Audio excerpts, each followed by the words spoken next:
আসসালামু আলাইকুম ভাইয়া পুরা welcome to M S moving channel. তো আজকে ক্লাসে আমরা ক্লাস 9-10 এর বাংলা সেকেন্ড পেপার বইয়ের দ্বিতীয় পরিচ্ছেদ তথা বাংলা ব্যাকরণ নিয়ে আলোচনা করব। তো চলুন ক্লাসটা শুরু করা যাক। তো পরিচ্ছেদের নাম কি? বাংলা ব্যাকরণ। তো আমরা লিখি পরিচ্ছেদের নাম বাংলা ব্যাকরণ।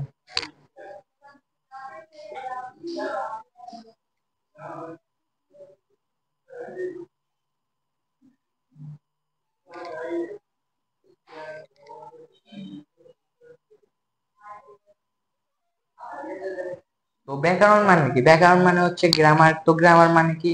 গ্রামার মানে হচ্ছে কোনো কিছু বিশেষভাবে বিশ্লেষণ করা। যেমন আমরা বাংলা ভাষাটা চিনি, বাংলা ভাষাটা জানি, বাংলা ভাষায় কথা বলতেছি। এই যে আমি যেমন আপনাদের সাথে কথা বলতেছি, এটা কি ভাষা? এটা বাংলা ভাষা। তো বাংলা ভাষায় আমরা কথা বলতেছি, তো এই ভাষাকে আমরা যদি বিশেষভাবে বিশ্লেষণ করি তখন সেটাকে বলা হয় গ্রামার কিংবা ব্যাকরণ। ব্যাকরণ মানে কি? ব্যাকরণ মানে হচ্ছে বিশেষভাবে বিশ্লেষণ।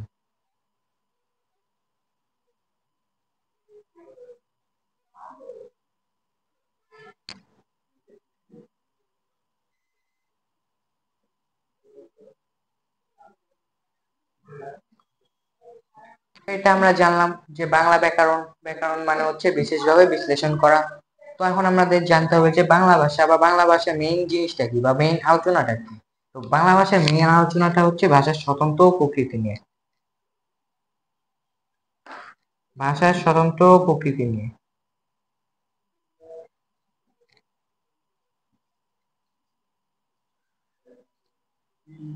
ভাষার স্বতন্ত্র প্রকৃতি হচ্ছে বাংলা ভাষার মেইন আলোচনা।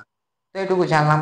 তো এখন আমাদের মনে এরকম একটা প্রশ্ন আসে যে বাংলা ব্যাকরণটা কিভাবে আসছে, কোথা থেকে আসছে, বাংলা ব্যাকরণটা উৎপত্তি কোথা থেকে। তো চলুন সেটা একটু জানি যে বাংলা ব্যাকরণের উৎপত্তি কোথা থেকে। এটা একটা চার্টের মাধ্যমে আমরা শেষ করি। তো ভাইয়াপুরা এখন আমরা জানবো যে আসলে বাংলা ব্যাকরণটা আসছে কোথা থেকে বা কিভাবে আসছে বাংলা ব্যাকরণটা। তো ফার্স্টে বাংলা ব্যাকরণ আসছে পর্তুগিজ ভাষায়। কত সালে? 1743 সালে। কে আবিষ্কার করছেন? ম্যানুয়েল দা আসনসাও। এটা হচ্ছে ফার্স্ট ব্যাকরণ আসে পর্তুগিজ ভাষায় 1743 সালে। নামটা একটু ভালো করে পড়ে রাখবেন, নামটা আর কি একটু কঠিন, তো এগুলা ইংলিশ নাম আর কি, বুঝতেই তো হয় যে পর্তুগিজ নাম ইংলিশ নাম।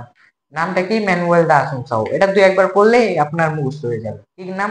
ম্যানুয়েল দা আসুনসাও।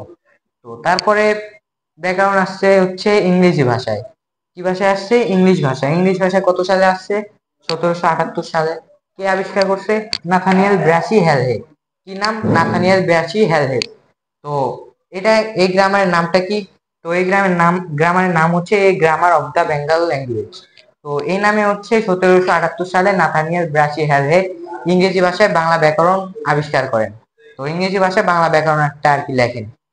তো তারপর মডিফাই হয়ে বাংলা ভাষায় আপনার 1833 সালে রাজা রামমোহন রায় বাংলা ব্যাকরণটা আর কি লেখেন। তো তার ব্যাকরণের নাম ছিল এরকম যে গৌড়ীয় ব্যাকরণ। তো প্রথমে আসছিল হচ্ছে পর্তুগিজ ভাষা 1743 সালে, যা আবিষ্কার করছিল দা ম্যানুয়েল দা আসুনসাও। তারপর এটা মডিফাই হয়ে ইংলিশ ভাষায় 1778 সালে নাথানিয়েল ব্রাসি হ্যালহেড নামক একজন মানুষ এই গ্রামারটা আর কি লেখেন। তা কি ভাষায় লেখছেন? ইংলিশ ভাষায়। তো তার গ্রামারের নাম কি ছিল?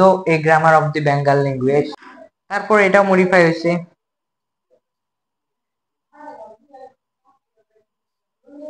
মডিফাই হয়ে কি হয়েছে? মডিফাই হয়ে আপনার বাংলা ভাষায় 1833 সালে রাজা রামমোহন রায়, কে? রাজা রামমোহন রায় গৌড়ীয় ব্যাকরণ নামক একটা ব্যাকরণ বই আবিষ্কার করেন বা ব্যাকরণ আবিষ্কার করেন। এটা আমরা জানলাম যে ব্যাকরণটা কোথা থেকে আসছে, কিভাবে আসছে। তো এখন আমরা জানবো ভাষার প্রধান উপাদান কয়টি ও আলোচ্য বিষয় নিয়ে। তো চলুন শুরু করা যাক।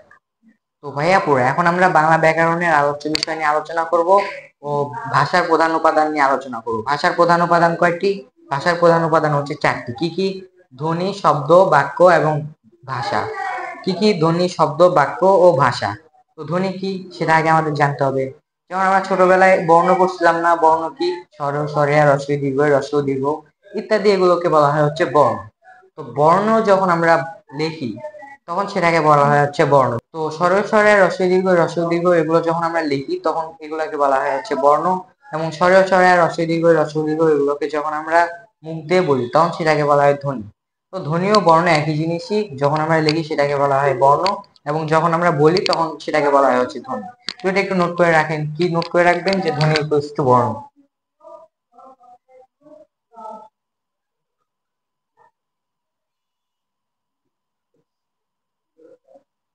ধ্বনি যা জিনিস, বর্ণ একই জিনিস, সেটার ভিতর তেমন পার্থক্য নেই। জাস্ট যখন বলিস তখন সেটাকে বলা হয় ধ্বনি, আর যখন লিখি তখন সেটাকে বলা হয় হচ্ছে বর্ণ।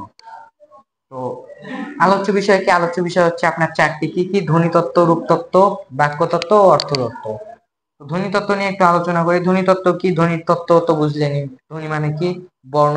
বর্ণ আর তত্ত্ব মানে কি? ইনফরমেশন। তো ওই যে ধ্বনিতত্ত্ব, ধ্বনিতত্ত্বে কি কি নিয়ে আলোচনা করা হয়েছে? ধ্বনিতত্ত্বে অনেক কিছু নিয়ে আলোচনা করা হয়েছে। জাস্ট পরীক্ষায় উপযোগী আমরা চারটা লিখে রাখছি, এই চারটে আপনারা মনে রাখবেন বা মুখস্থ করবেন। কি কি? ধ্বনি, সন্ধি, বর্ণমালা ও বাকযন্ত্র। তো ধ্বনিতত্ত্বে কি কি নিয়ে আলোচনা করা হয়? ধ্বনিতত্ত্বে আপনার ধ্বনিতত্ত্বে আপনার ধ্বনি নিয়ে আলোচনা করা হয়, সন্ধি নিয়ে আলোচনা করা হয়, বর্ণমালা নিয়ে আলোচনা করা হয়, বাকযন্ত্র নিয়ে আলোচনা করা হয়। তারপর আসি আমরা রূপতত্ত্ব ও শব্দতত্ত্ব। রূপতত্ত্ব আর শব্দতত্ত্ব কি? রূপতত্ত্ব মানে হচ্ছে আপনার রূপতত্ত্ব যে জিনিস, শব্দতত্ত্ব একই জিনিস। সব জাস্ট এই যে এরকম শব্দ যখন আমরা লিখি তখন সেটাকে বলা হয় শব্দ, এবং শব্দকে যখন আমরা মুখ দিয়ে বলি তখন সেটাকে বলা হয় রূপ।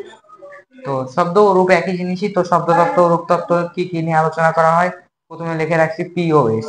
পিওএস মানে হচ্ছে আপনার পার্ট অফ স্পিচ, মানে কি? বিশেষ্য, বিশেষণ, সর্বনাম, অব্যয়, ক্রিয়া, এগুলো নিয়ে আলোচনা করা হয় হচ্ছে রূপতত্ত্বে।